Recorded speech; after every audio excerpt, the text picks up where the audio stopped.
Hello everyone, this is Ashley Tucker. Thank you for joining me today. For today's card, I have to give a really big shout out to the amazing Jennifer McGuire.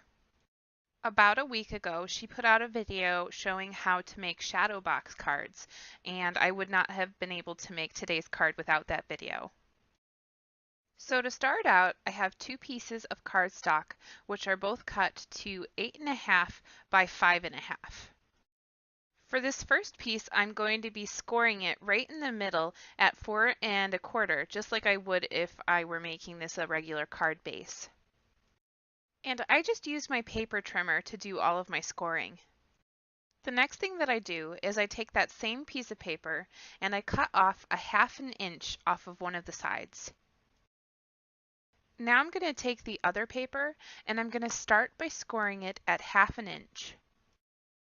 After that, I'm going to score it at 4.25, which is right down the middle. Then I'm going to make one last score line at 4.75. The last thing that I'm going to do to this piece of paper is I'm going to take the end that has the 1/2 inch score line on it, and I'm just going to cut off just a very small amount. That will make it a lot easier to put this together.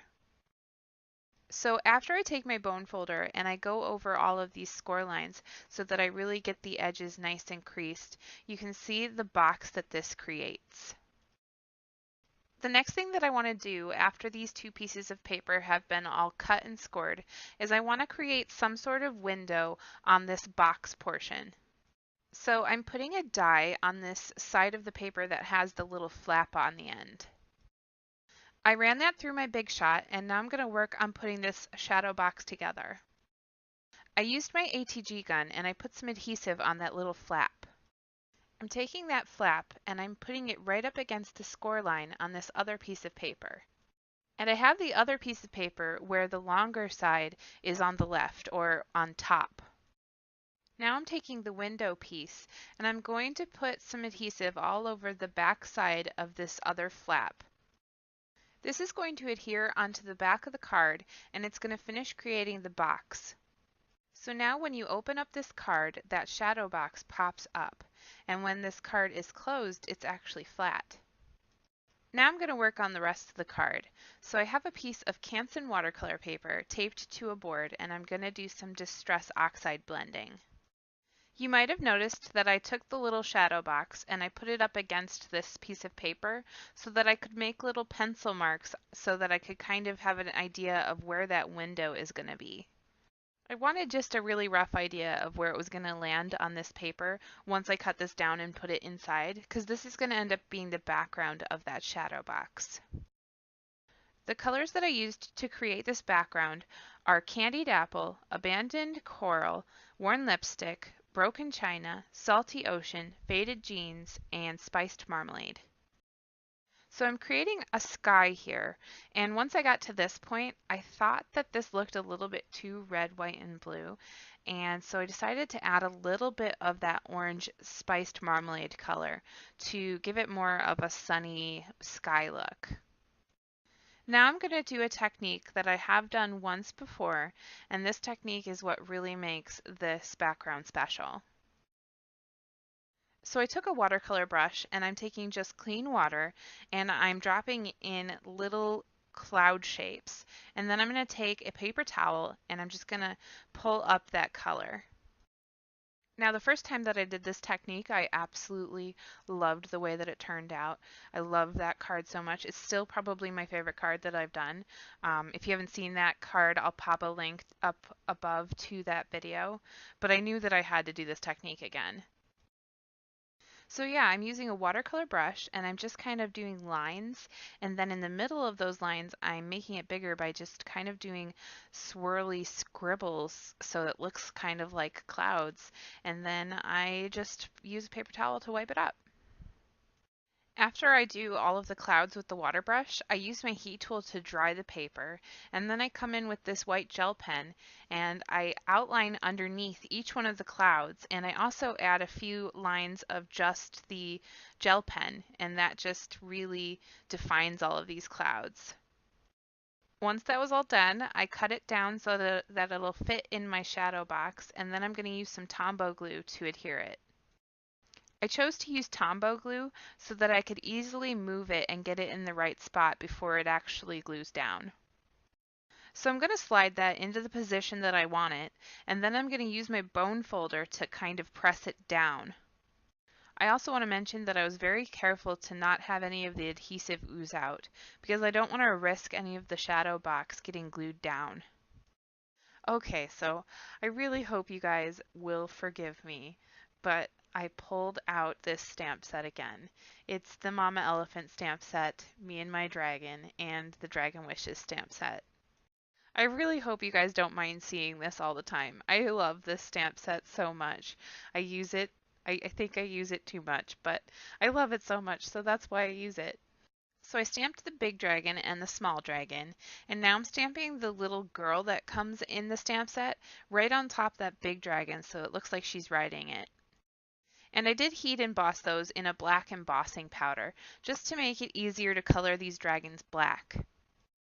I did stamp these at first in regular black ink, and then I colored them, and the line work got really lost in the coloring, and that's not the look that I'm going for here. So that's why I decided to heat emboss these in the black instead. So I'm just using my black Arteza marker, and I'm going along all the areas that would be in shadow, and then I'm using a water brush to blend that out. And I really like the way that my Arteza black marker blends out, because it kind of has a blue tint when you blend out that color, and I like that for the dragon. I didn't use any other colors for the shading on this main part of the dragon. I just used the one black marker. I'm going to be using a blue marker to color the belly, the wings, the tail, and the little spots on the back. And again, I only used one shade for all of these. I kept the coloring for this very simple. I didn't have a lot of time, so that's why I didn't do a lot of shading. And I also don't think it really needed it. I think it came out really well with just the one color in each of the areas. For the ears and the little horns on the dragon, I used a peach color, and then I took that same peach and I colored in the skin on the little girl. Now that little girl stamp is extremely small, so I didn't do any blending on it. I colored her dress a red color, and her hair I colored with yellow and a little bit of brown to make a blonde color. For this little dragon, I did some very, very fast coloring. I went over the whole body with this gray color. And then I took a gray that's just a little bit darker and I added some shadows. And then I added some more shading with my black marker, but I did a very, very small amount of it. Then I took my water brush and I blended all of that out. And this was very quick. I colored this little dragon so fast. I put a little peach on his ear and horn, and then I put red on his belly, wings, and tail and blended that out. And then I just used a little gray to fix a little bit of red that went out of the lines, and then that dragon was done. I fussy cut both of those dragons out, and now I'm gluing the small dragon to the background.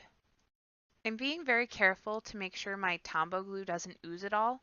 Before I put it down, I'm using my fingertip to tap it and spread it out, and that just ensures that it doesn't ooze out. So now I'm taking my big dragon and I'm putting little dots of glue on all of the areas that are going to end up touching the sides of the window. In order to make sure that this really adheres, I took my tweezers and I clipped it onto each one of these edges and let it stay and dry for a little while. I die cut a few different sizes of clouds using my Hero Arts Clouds Nesting die set. I'm going to take those and adhere them to the inner side of the window in the upper right hand corner. This first cloud ended up hanging off the top a little bit, so I just used some scissors to snip that off. And now I'm going to adhere a second cloud. Again, I'm using my tweezers to get that to really stick. I added one more little cloud, and this one I just glued right on top of that first cloud. Now that I have the inside of this card mostly done, I'm going to work on the outside. I pulled out this sentiment, which is from the My Favorite Things Magical Dragons stamp set. So this stamp says, "You make my life magical." So what I did was I cut the stamp so that the magical part is separate. And on the front of the card, I'm stamping, "You make my life," and I'm adding just one of the little dragons from the Dragon Wishes stamp set. I took the magical part of the sentiment and I heat embossed it in white on some black paper, and I cut it down into this little strip. And I'm just going to glue that on the inside of the card, right in the corner there. Next, I took the piece of cardstock, which I stamped the first part of the sentiment on, and I glued that to the front of the card. I kept the front of this card really simple because the inside is so complex and colorful and awesome. I really wanted the outside of the card to be very simple. To finish up this card, I went over that dragon on the outside with my Wink of Stella, all of the clouds on the inside, and the sentiment on the inside. And then this card is all done.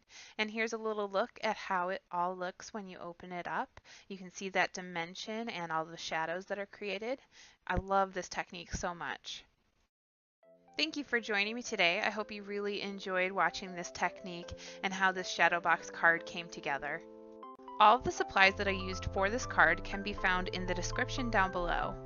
If you enjoyed watching, please be sure to hit the subscribe button so that you can see all of my future videos. I'm going to be back with another video on Wednesday. Again, thank you so much for watching. I really appreciate all of you, and I hope you have a really great day today.